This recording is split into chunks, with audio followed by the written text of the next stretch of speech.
Years since Katrina, the storm closed the doors of some sacred institutions. And while there's lots of talk about redevelopment plans, Charity Hospital remains vacant. What was once the heartbeat of public health care for New Orleans never reopened. Aubrey Killian spoke with two doctors about their experiences.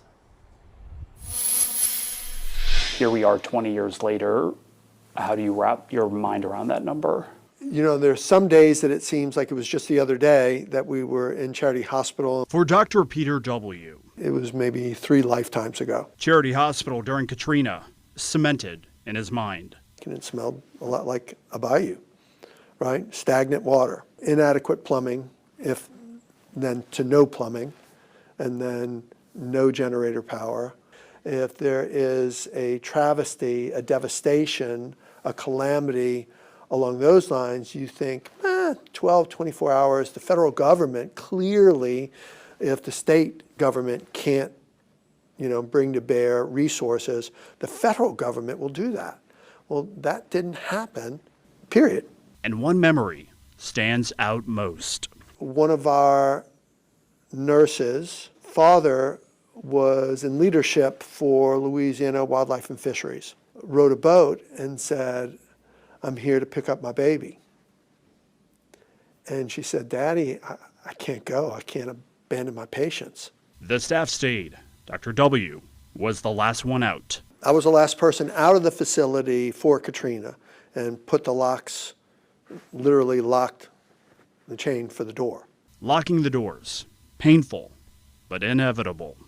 Were you asked to leave for good when you were putting the locks on? Yes, we were asked to leave permanently. The thought was that should not be reopened as a hospital, that the damages to it. You have to first understand the condition the hospital was in before Katrina.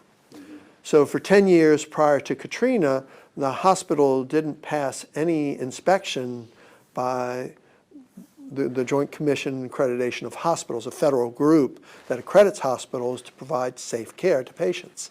But really, in the last decade, it was there. I mean, we were getting by on a shoestring, right? I mean, it was not appropriate care that was being delivered there. Katrina gave birth to a $1 billion facility, University Medical Center, a level 1 trauma center that brings state-of-the-art care.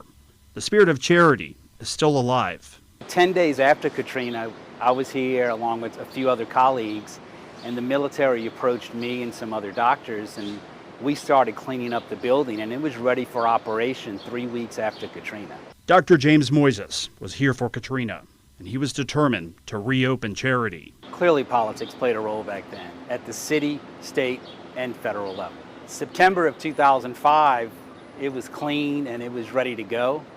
When I saw it again in 2007, it had clearly been vandalized and destroyed to make it look worse than it should have been. And Dr. Moises says healthcare in New Orleans has not improved 20 years later. And sometimes we hide behind Jazz Fest and Mardi Gras and all the parties and all the festivals rather than taking these issues head on.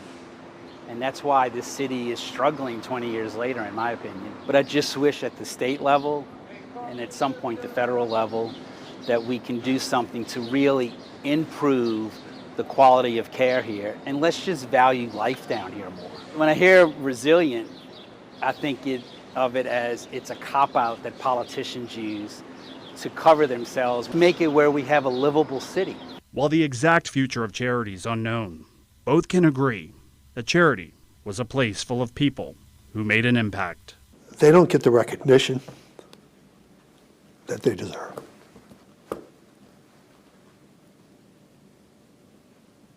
What would be your message to them? Thank you. Can't say it enough. Without them, there's nothing. We wouldn't be here without them. Aubrey Killian, WDSU News.